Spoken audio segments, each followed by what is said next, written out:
So thank you for that introduction. And yeah, it's great to be back here. It was 2 years ago, I think. I was last in GOTO Amsterdam. I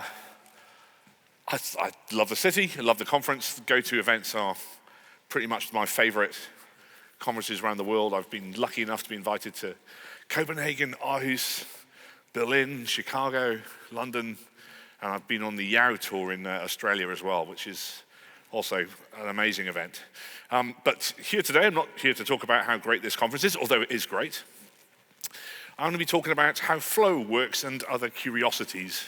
But first, it wouldn't be a talk in 2024 without some mention of artificial general intelligence, or general intelligence, AI. So it seems every talk seems to mention socio-technical systems at the moment. So you can strike out companies from this and put socio-technical systems in. This is from a guy, Charlie Stross, who's a science fiction author in the in the UK. And his theory is that artificial general intelligence is already here. We just call them socio-technical systems, and we work in them, executing their algorithms very slowly. We work in these things called companies, where information flows from ideas through into production via different value streams, and that's really what I'm going to be talking about today. This idea of flow, how flow works, the flow of ideas, the flow of work, the flow of stuff. But because it's me, and I can't seem to keep my mind on any one thing at a time, I've also got a bunch of other stuff in here as well. So it's how flow works and other curiosities. So what might those curiosities be?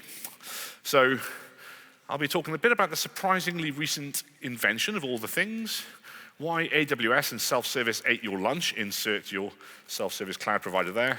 Are we engineers now? Phase transitions in oligarchic societies, because why not? Why counterintuitively traveling slower often makes you go faster. Why you should never sit next to the Cassandra admins, or Postgres, if you're at the lunchtime keynote, admins.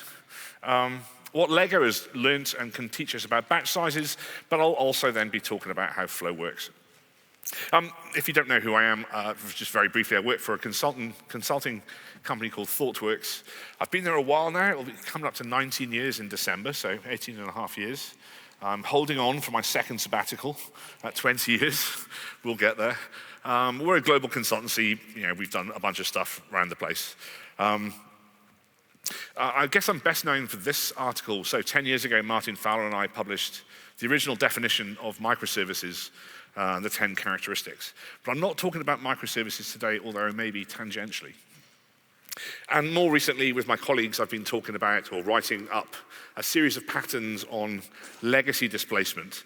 So you know the answer to how do you modernize a legacy system? Everyone says, oh, you strangle it, strangle vine. You're like, okay, well, what does that actually mean? So what we're trying to do is trying to put together a series of patterns to help you unpack the different options you have when trying to displace legacy from your organization. But that's enough about me. So life moves pretty fast. And if you don't stop and look around once in a while, you could miss it. As was mentioned, I work at Thoughtworks, as I mentioned, and I'm part of the group that puts together our tech radar. And I thought, that's an interesting sort of first take. I'd sort of take us a little bit back in history, because I think it's good to know where some of the things, or how recent some of the tools, platforms, languages, and frameworks and things that we use at the moment, how recently they came about. And I've been on the Thoughtworks tab that produces the radar for since about 2011. And in 2011, this was the first time that Android appeared on the tech radar, just set in the framing how old these things are. Distributed version control first appeared about the same time, about 2010, 2011. Of course, these days, everyone's on GitHub or insert Bitbucket or whatever your other distributed version control system option is. But these are still pretty recent, right? Before this, it was SVN, then CVS, and SCC, blah, blah, blah, blah, blah, all these other tools behind. But this is distributed version control, which has allowed us to work in a very different way, right? It's allowed us to work in a way which I would say improves flow. AWS first appeared on our radar in 2011.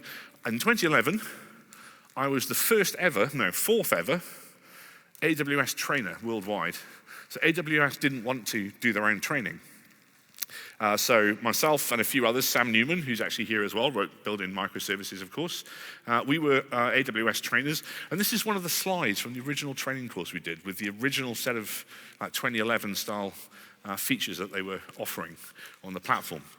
But who'd have thought back then that AWS would be a thing? We were back in the land, still in the land of big ops teams, big data centers and that. And the idea that you would run your code on someone else's cloud was still pretty out there for most organizations.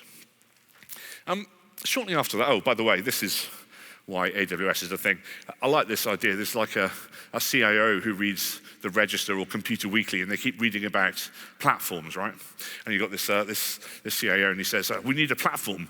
I think it comes with a DevOps, and the developer's like, yeah, okay, yeah, fine, whatever. But why is AWS a thing? This is why, and I'm going to unpack this a bit later. Infrastructure as a service platforms are MMCQs where C tends to infinity. Now, who in the room is familiar with queuing theory notation? 1, 2. For the cameras, that's 4 people. Well, you're unlucky then, because there's going to be a lot of that in a bit. I will explain it, don't worry. So the point of this is that IaaS platforms, self-service platforms that AWS, GCP, Azure, etc. offer are the first major steps, I think, towards us being able to massively improve the rate at which we can deliver software. Just after AWS, we had something called continuous delivery. The book was published in 2012. Again, continuous delivery, all the patterns that we now rely on, things like canary releasing, testing in production, dark launching, all these different patterns came from the work that the authors were doing actually at Thoughtworks and for our clients at the time, back in 2012. And this, of course, is now the canonical book about how we deploy software. This is where things like build pipelines came from, right? We didn't have the concept of a build pipeline before that.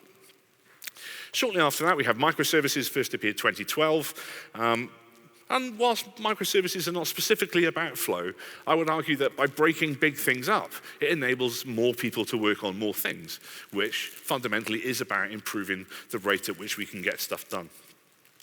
Unbelievably, given where we are now, Docker is only this many years old, right? 2014, Docker appeared on the radar, shortly followed by Kubernetes. I missed the S out there for the pedants in the room. But shortly followed by Kubernetes. Again, just ubiquitous software now, ubiquitous platforms and orchestration tools that pretty much, I imagine, most people in the room either work with directly or work with teams who do work with directly. After that, we had platform engineering teams in various flavors. So we had platform engineering teams. This is a really good idea.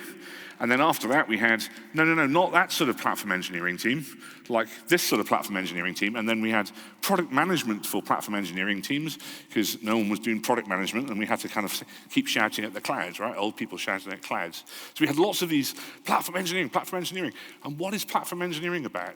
It's about, again, our ability to get stuff done. It's about our ability to improve the flow of work through the system, the socio-technical system, the complex system that we call our team and our companies that we work in. So here's an example of us shouting at the clouds. My colleague wrote this article on martinfowler.com, what I talk about when I talk about platforms. And he named this the superficial private cloud, or the half-arsed private cloud. Right? So this is where you basically get your ops team, and you put a GUI over it, or an API, and you call it a private cloud. All right, anyone seen this in the room? Wow, you lucky buggers. This is, well, maybe it's been superseded by a different topology, which I'll come to in a minute. You can tell you've got one of these because beforehand, if you wanted to provision something, it would take you 3 months. Hey, I need the database. I'll raise a ServiceNow ticket. 3 months later, the database turns up, right? Database server turns up. If you've got one of these sort of half-assed or superficial private clouds, you do the nice pointy-clicky thing, or you use your API, and it still takes you 3 months because you've still got the ops team behind the scenes. And why is it then that you've got these different types of thing? On the one hand, you've got self-service platforms. On the other hand, you've got half-assed private clouds. Why is it that one type of thing makes you go faster and the other type of thing doesn't? To finish this cartoon, I just heard about this thing called a platform. Okay, boss, we've implemented a DevOps now. We've got a platform too, but we still can't get anything done. What is the difference in terms of our ability to do work between self-service and these sort of APIs over people? Well, this is back to queuing theory. I'm just going to briefly go through queuing theory for you, or why we're building platforms all wrong. So queuing theory is pretty simple, right? You have a queue, which looks like this, unless you're Gregor Hope, in which it looks like his notation. You have producers pushing stuff into queues, and then you have a number of service nodes servicing things off the queue, and then you have departures from the queue. Now, if you think about going to the supermarket, right? You go to a till with your groceries, right? And you put your groceries down. You're arriving at the queue, which is the queue in front of the person who's going to tot up your groceries. They service your request. There's a service node, one service node, and then you leave with your groceries. Similarly with actually conference lunches, and I'll get onto that today, or things like airline queues to check in at an airline desk. These are all different types of queue, and they can all be described using queuing theory. You have different types of queue depending on the number of service nodes, and the notation I mentioned refers to this number of service nodes. So in the one case, you've got something called an MM1 queue, where you have a single service node. So this would be, again, the queue of people waiting to be serviced by a till in a grocery store. But you then have something called MMC queues, where C is the number of service nodes that you can stand up. So often these are referred to in messaging as competing consumers. If you've got a number of different consumers all consuming items off the same queue, that's a competing consumer. So you have MM1, MMC. So what has that on earth got to do with flow, James? Well, when we look at how we get stuff done these days, how we use things like infrastructure as a service platforms, self-service infrastructure as a service platforms, or other types of platform, we can describe those platforms in terms of queuing theory. So we've got, on the one hand, there you go. On the one hand, I'll just carry on. On the one hand, we've got a traditional ops team. Now, the thing with a traditional ops team, right, is you've got essentially a queue in front of a bunch of people, right? And then your ability to service requests, the time it takes you to get something, a database server, a web server, whatever it is dependent on the number of people that you can employ. Smart, hardworking, vastly intelligent, I used to be a sysadmins who are servicing these requests, right? But they're short in number, there's not many of them, it's a specialist skill set, and they're expensive, right? So essentially a traditional ops team is limited in the rate at which they can service these requests by the number of people you can hire. Similarly, with half-assed private clouds, as I mentioned a minute ago, when you just put an API over your ops team or a nice pointy-clicky interface, you're not actually changing anything, you're just putting a GUI over a bunch of expensive, nice, hardworking sysadmins, right? Intelligent people. Essentially, your ability to scale is still the number of people you can hire in your ops team. And this is where self-service infrastructure as a service comes in. Because essentially, infrastructure as a service flips this equation, because you can service the number of requests you can service and the time in which it takes you to service those requests is only limited by essentially the hardware, essentially the hypervisor or the control plane that you've got. Right? So this is the first thing, or one of the first things that really rapidly improved our ability to get software in an automated way into production. These infrastructure as a self-service infrastructure as a service. We've also seen a new pattern recently, which is the half-assed platform. I left a swearing in after Charity's keynote this morning. And this is where you essentially have the worst of all worlds, because you've got the ability to self-service on the back end, but you're only limited by the hypervisor, but then you've put a platform engineering team on top, right? And then you stick a queue in front of the platform engineering team, and still you're limited by the people in the platform engineering team, right? And their ability to keep up with requests for features that the teams want. I need this new build pipeline. Okay, stick it in a ServiceNow ticket, and we'll get to it in the future, right? And the reason I bring this up is because these types of things, they've got certain characteristics. 3 of them are expensive and slow, right? These 3 are expensive and slow. And this is not expensive and slow. This is super fast. And this is why AWS is a thing. I'm going to flash that because it's important. So, back to my timeline. Platform engineering teams, then after that, data mesh. I won't go into that. It's a data thing. And then essentially ML afterwards. The entire radar is now 40% machine learning, Gen AI, vector databases.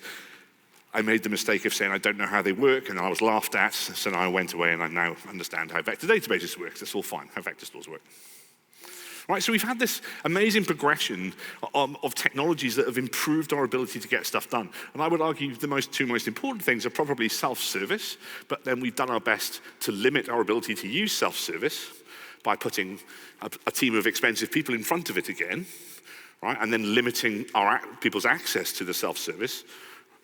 I like this, Gregor Hope used this metaphor where he said, when we sort of constrain the infrastructure we offer as self-service in our platform engineering teams, we think that's helping people. You only need to use this specific thing.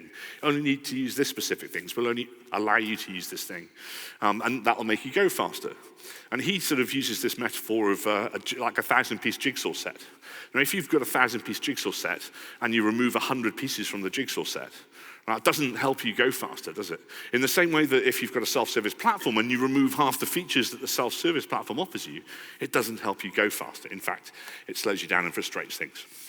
So, the next section is about building systems optimizing for flow. And I'm just going to go very quickly through, I think, some of the canonical books out there at the moment that have led us to the point where we're able to safely and sustainably do continuous deployment into production. So continuous delivery, I've already mentioned. I would argue that building microservices is one of those as well, because as I say, this is not just about the size of the microservice and all that sort of stuff, and whether it's distributed system and how you can auto-scale them. It's how you can scale people around these things to get more stuff done.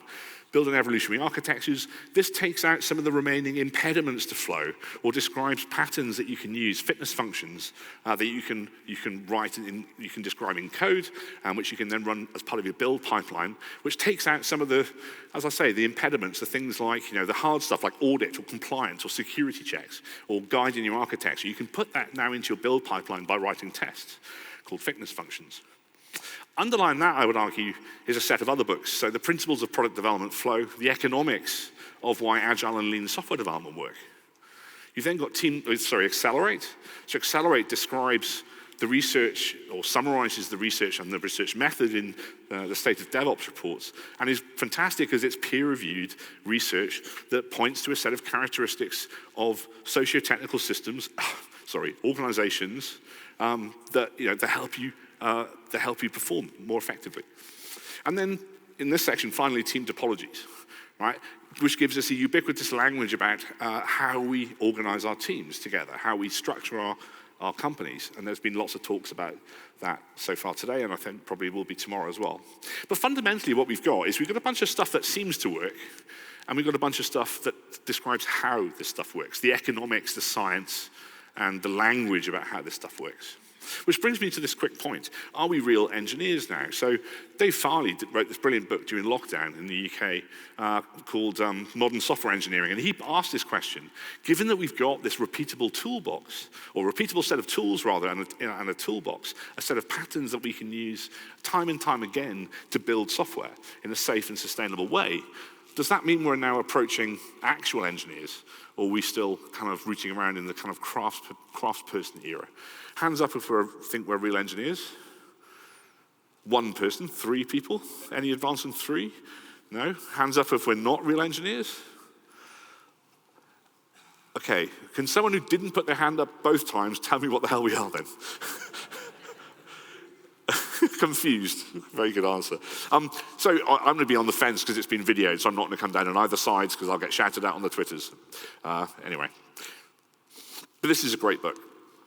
Now, back onto flow and the flow of work. Work flows as information through value streams. Now, if you haven't come across a value stream map, this is what a simple value stream map looks like. And it's the best way I know, the best tool in my toolbox as a consultant of visualizing the world of work, right? Visualizing the system of work that we in our teams are experiencing. And what this value stream map shows is and this is from a real client of ours some years ago. We had 3 days worth of development. This is value-adding time. 1.5 days of testing, and then half a day of deployment time. And in between those, we had 2 days before development started, 10 days between development finishing on a user story and hitting testing, and then 30 days on average before being deployed. Now, just to define some terms, value creating time or cycle time, value adding activities. This is wait time down the bottom, and then you have something called production lead time. And what this is showing you is that for the total production lead time of 47 days, a user story starting at this end took 47 days to go through this, but there was only actually 5 days worth of value-adding activity going on, right? Now, if you're a developer just picking up a user story and writing some code, committing, moving on to the next one, right? You think you're super busy the whole time, right? You're just writing code. Without understanding and visualizing the whole system in which we work, we don't actually get to see the effect of these wait times on the overall system, which is that something that could have been deployed 30 days earlier has been sitting, waiting as inventory before being deployed and making you money. Now, Don Reinerson talks about the fact that the problem with knowledge work, information work, is that inventory is invisible to us. Right? We don't have piles of stuff that we can see like you do in a factory. Right? If you were the manager of a manufacturing plant and you had a machine, and in front of that machine was like, I don't know, a whole month's worth of widgets that have been built up in a big pile, you'd know there was something wrong, right? You'd investigate that. This is where the theory of constraints came from, identifying these bottlenecks. But of course, because the stuff we work on is invisible, we don't tend to see that. I've got this idea that maybe the best use for the Apple Vision, whatever it's called thing, is going to be able to have a digital twin, so you could look around and see the piles of user stories just sitting around in our teams. Like if you could visualize these things as on big piles of paper on fire or something, I think we might start to take this stuff a bit more seriously. But value stream mapping is a brilliant way of visualizing how to get stuff done, or how we're not getting stuff done in this particular case. This is a more, realistic value stream map of a big company. Down this end, we've got a bunch of architect-y types, again, smart people working really hard, doing smart stuff, right? Producing lots of documentation and requirements documents. Down that end, we've got a whole bunch of testing happening, right? And we've got regression and systems integration, and we've got performance and user acceptance and all that stuff. All super useful stuff, and all being run by super interesting and nice and lovely people working really hard. And then in the middle, that blue post-it is code being written. Right? So you've got this entire process that's going to take 18 months for a piece of work to get through, and 3 days or so of code has been written in the middle, and 18 months worth of process is happening behind the scenes. Right? And this is not uncommon for big, older organizations. What we also have in here is the 3 different types of wait time I'm going to talk about quickly. First is coordination. This is waiting on one or more teams before you get to do something. If you've ever been in the situation, if Dan's in the room, Daniel Terhorst-North likes to make fun of my Welsh accent when I say things like phenomenon or situation, but there we are. If you've ever been in the situation where you've been waiting for maybe some versions to be updated by some other teams before you can start work, or for an API, a new API endpoint before you can start work, you're starting to get into the world of coordination, waiting on 2 different teams. Scheduling, so cadence, waiting on meetings. So for example, architects review boards or change request boards. Right? If your architects meet once a month to review and approve decisions, then essentially all work is being blocked for, on average, 15 days before that work is unblocked and gets further down the pipeline. You only get to see this again by visualizing the system of work that we're in and understanding how work flows. So we've got coordination, we've got sequencing and cadence, and then the third type is queues. Oh, here's a fun fact. Change request boards predict low performance. I don't know if you've come across this fact before. I'm using the word predict advisedly in its precise terms. So it predicts low performance. If you have a change request board, according to the state of DevOps reports, you're likely, it predicts you're in the low performance cohort of the sample set. So just saying. And you can see why, because every time you have these things, it just puts a complete block on work flowing and through these different stages of value-adding activities. And then the next thing you have is queues. And you have queues in lots of different places. So you've got enterprise architects who are creating solutions, and then they're waiting for options to be decided upon, and then you've got integration teams waiting on picking up, et cetera, et cetera, et cetera. These queues are everywhere, and they're pernicious, and they cause delay, and they impede the flow of work. Sometimes we have all three, of course, and this is why we should nuke basically shared integration environments from orbit, because these shared test environments are essentially often symptomatic of all three of these types of wait time. Like usually we have to maybe wait on another team to finish testing before we can start. We might need to wait on other versions or software to be updated and new versions to be deployed for dependencies so that we can update ours, et cetera, et cetera.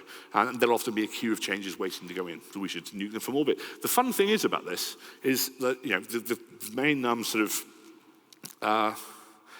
main objection to these shared test environments is that they're expensive, right? We can't have another one pre-cloud or even when we're in the cloud, if we're on-prem. We can't have another one because it's expensive. But of course, it's more expensive if you've got 10 teams waiting on a test environment and being blocked from deploying into production. So here's a quick sidebar on generative science. Again, something I've been playing around with for a little while is this ability to visualize using agent-based models the world of work. So generative science explores ways to generate apparently unanticipated and infinite behavior based on blah, blah, blah. It's kind of sciencey stuff, right? Generally using agent-based models to visualize, simulate the world, and then we can ask questions of these models. Here's an example of this written in Net Logo, for those of you who remember Logo. This is the multi-turtle logo. And this is the simulation of birds flocking. Or rather, it's not, because in this simulation, these turtles don't tend to clump together and perform flocking behavior, because they've got this set of simple parameters that the simple parameters haven't been set to a point where the flocking behavior occurs. So you've got this basically Brownian motion or chaotic motion in this simulation. If you change these parameters ever so slightly, so if you change these parameters like the turning circle, the radius at which they turn, or the speed at which they do, how far they can look, you suddenly get this interesting behavior, which is kind of flocking behavior. So over time, this complex emergent behavior appears. And this is called a phase transition between the two states. There's been lots of different uses this has been applied to. This is viral transmission or transmission of disease. And of course, this is a bit of a noddy or simple example, but in fact, this is a lot of the research and a lot of the prediction, a lot of the modeling for the COVID pandemic, certainly in the UK, was done using agent-based models. So this is EpiRust that was turned into something called Bharat Sim by some of my colleagues in India in conjunction with the university over there, and it ended up doing a lot of the modeling for COVID spread in Mumbai. So this is actually, these agent-based models have real-world applications, not just flocking behavior. Oh, I promised you this idea of why trickle-down economics don't work or why partial oligarchies are not a thing. So you can use agent-based models to show that without any market controls, based on a simple exchange of value, if you've got a bunch of agents and they just exchange value, every single time without controls, one agent ends up with all the value, and all the other agents end up with no value, nothing, right? And then if you put the different market controls in of the different Western democracies, out pops the Gini coefficient, so the ratio between rich and poor, right? So that's the Gini coefficient. So you can simulate the Western economies using agent-based models. And what it shows, this is where are we? I think you're on here? Yeah. Well, congratulations, the Netherlands.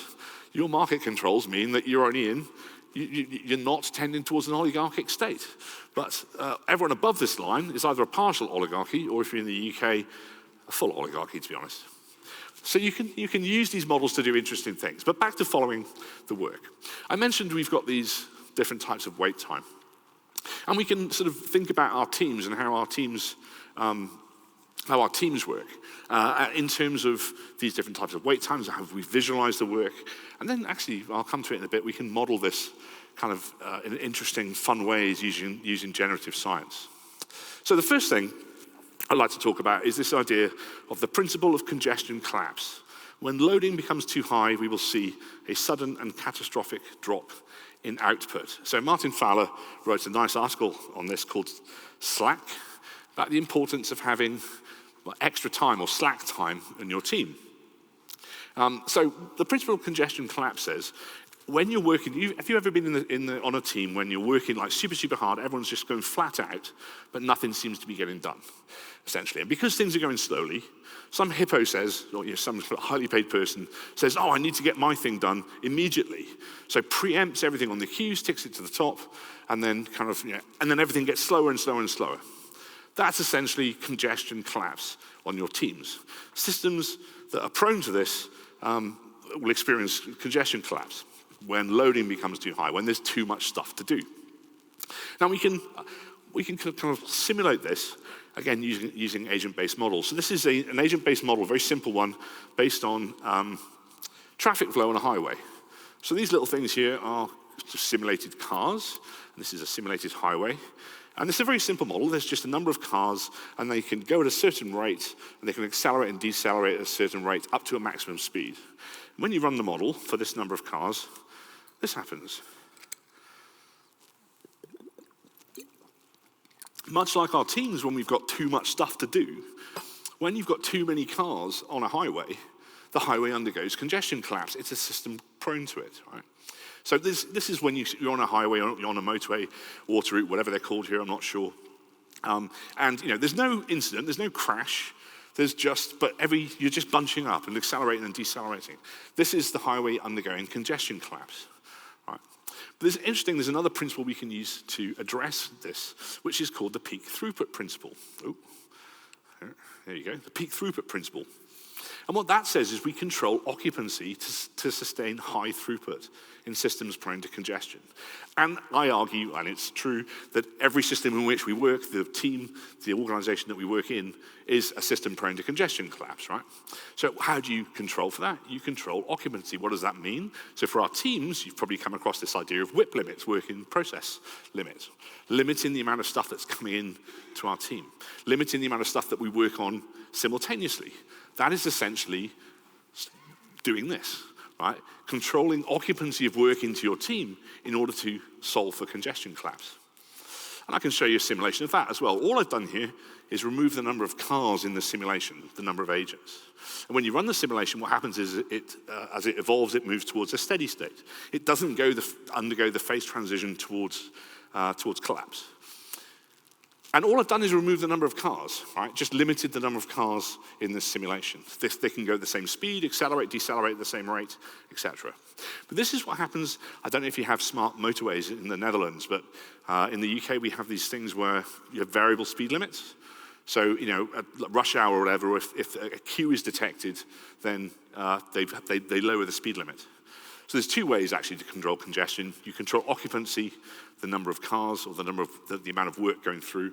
Or on highways, what you do is you reduce the speed of which the cars go, and that means that you end up with a steady state again. So these are two principles. Principle of congestion collapse and how we solve for it, which is by controlling occupancy, working process limits, for example. They improve our ability to get stuff done. They improve the rate at which stuff flows through our teams in the same way that by controlling occupancy on highways or reducing the speed limit, you control the rate at which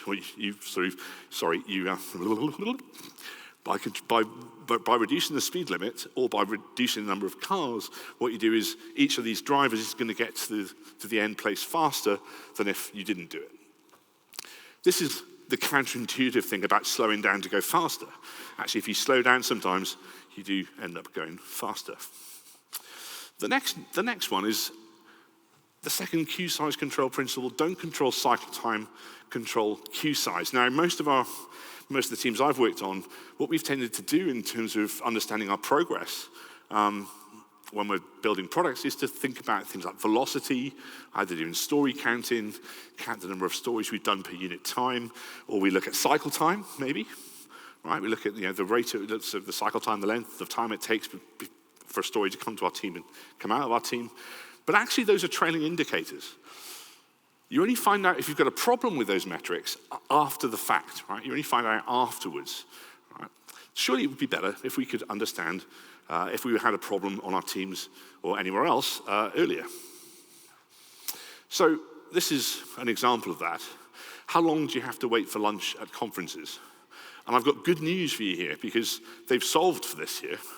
But most conferences you go to, what happens is you've got, essentially that they set lunch up on big long tables like a buffet, and then you've got a bunch of people who are exhibiting who haven't been to the previous the previous session, and they go to the buffet as soon as the buffet's opened. And then, of course, what happens is the sessions finish, and a thundering horde of hungry software people and technologists turn up at the buffet tables, right? And what happens? A massive queue forms. And you can graph this using things called cumulative flow diagrams, which this is one. So lunch is served at 1 o'clock. Essentially, you've got this rate of arrivals, which is the people from the exhibition, the stall holders or whatever they're called. I should know that. Arriving at the buffet. And then you've got the sessions finishing here, and suddenly you get this big queue.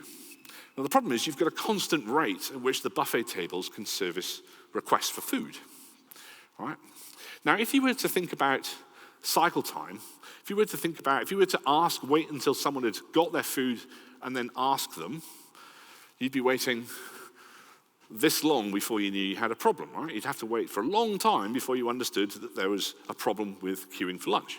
Whereas if you just look at how deep the queue is, you can actually take action much more quickly. It's a leading indicator. So queue depth is a leading indicator for essentially throughput, for performance, and there's a mathematical relationship. And you can think about this in supermarkets. They have cameras pointing at the tills. I don't know if you know this. So they monitor how deep the queue gets, how many people are waiting to be processed by the tills. And if the queues get too big, then you get the announcement, hey, everyone please, all till people to the tills, and they open loads more tills.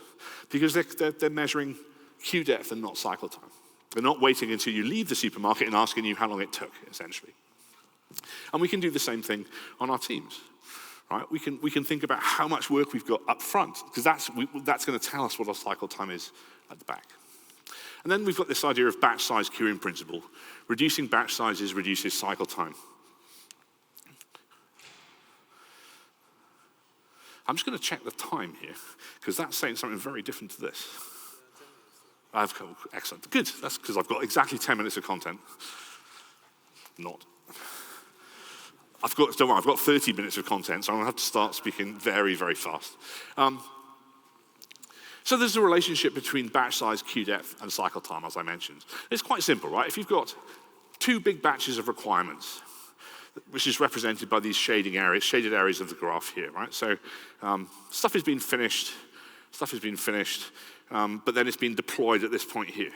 So we've got a whole bunch of work that's building up and building up and building up and building up, and then we deploy it, and it starts earning money, right? We've got this big 50% batch of the whole set of requirements. Then we start on the next side, and we start earning money here. Right. This is why continuous delivery has massively improved our ability to improve flow. Right? This is why continuous delivery and the book was a game changer, because what they pointed out in that, and as Don Runnison points out, is that just by controlling batch size, just by reducing the amount of work you do before you deploy into production, by slicing things up into smaller units, you massively increase throughput. So in this case, we've got the same amount of work, but done in lots of small batches. And the key thing is that you start earning money here on this tranche of work. You start earning money here. You start earning money here. You don't have to wait until you get to this point here. In fact, Don goes on to say, batch size reduction can enable us to shorten cycle time, often by an order of magnitude or more, without changing capacity or utilization. Just by deploying twice as fast, or twice as often rather, you double throughput. That's pretty mad, isn't it? And the amount of value you can generate just by doing that is amazing.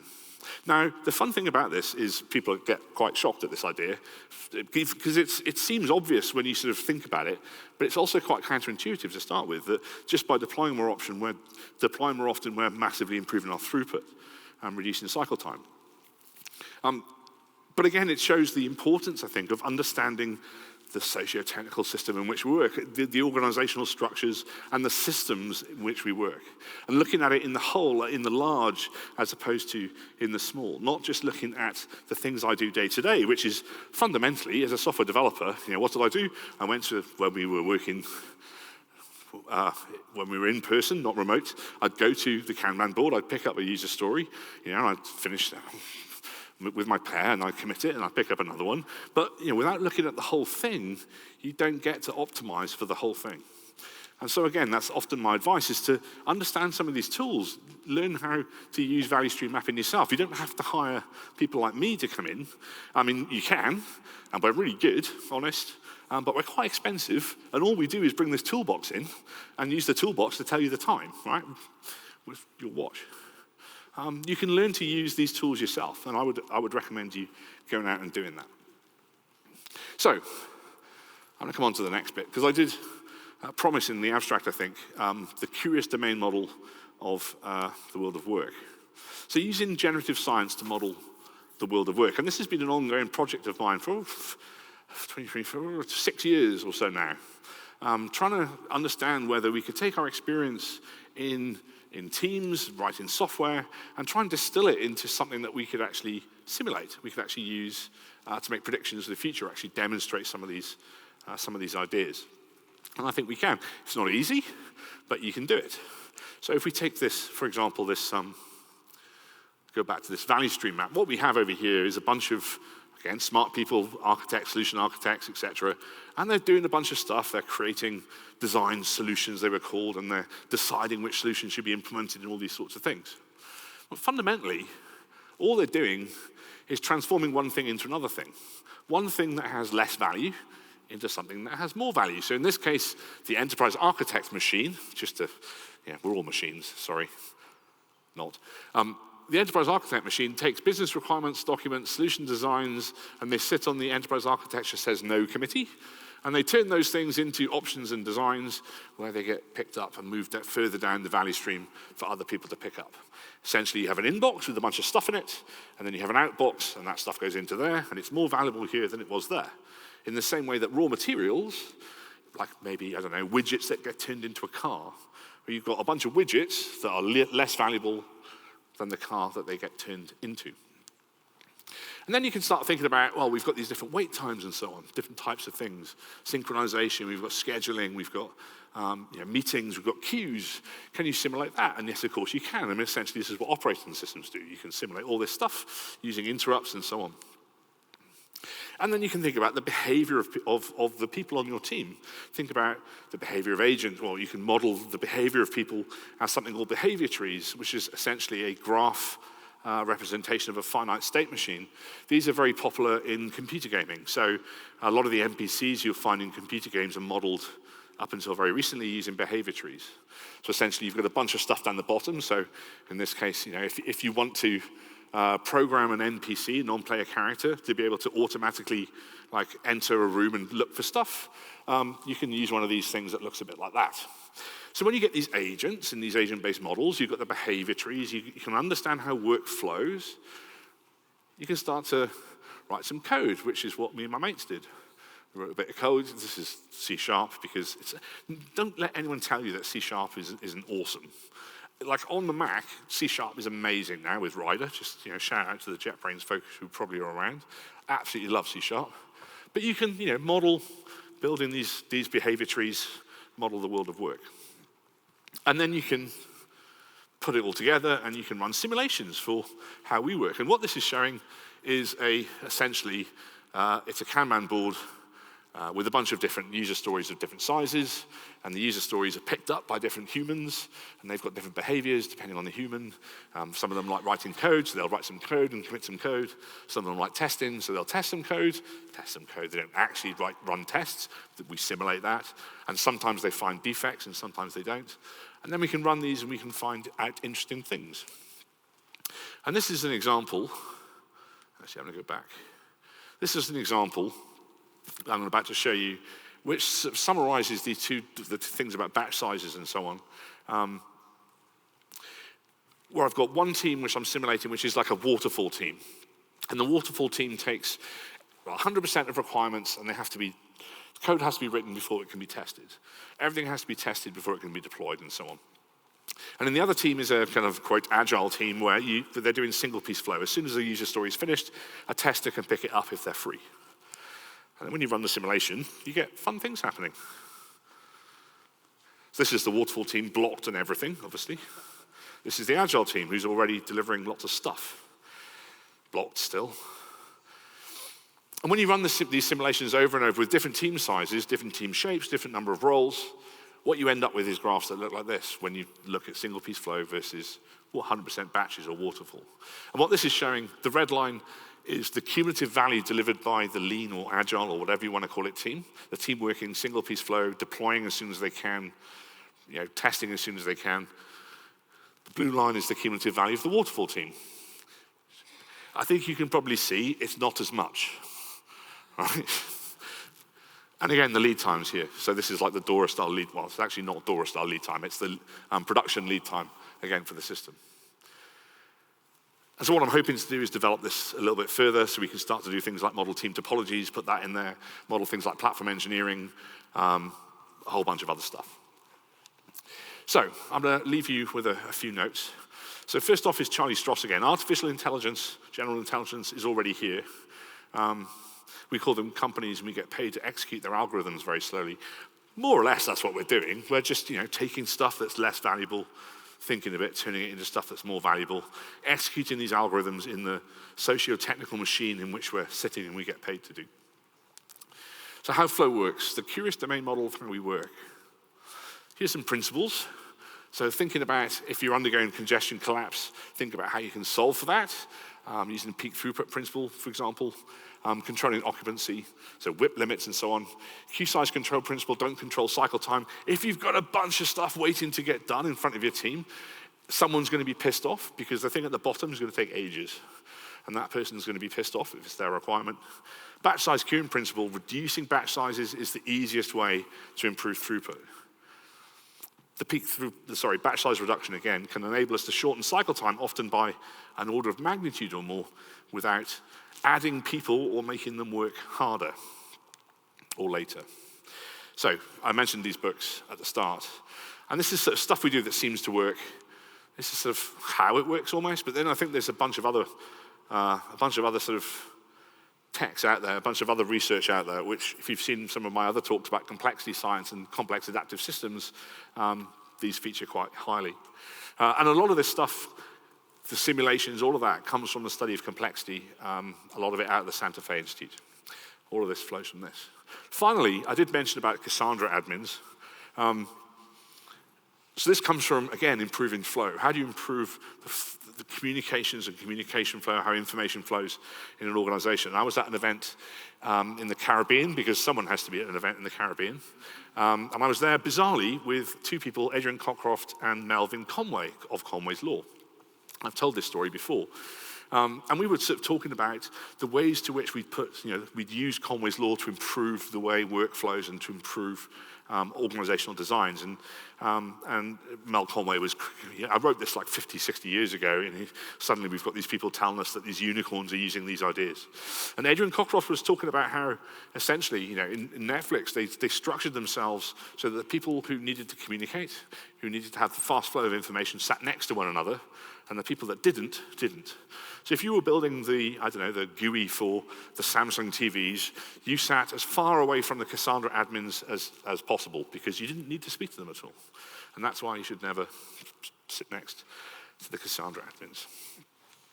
Finally, Lego. What would Lego teach us about batch sizes? So if you've ever built Lego, I'm sure people have built Lego. Has everyone heard of Lego?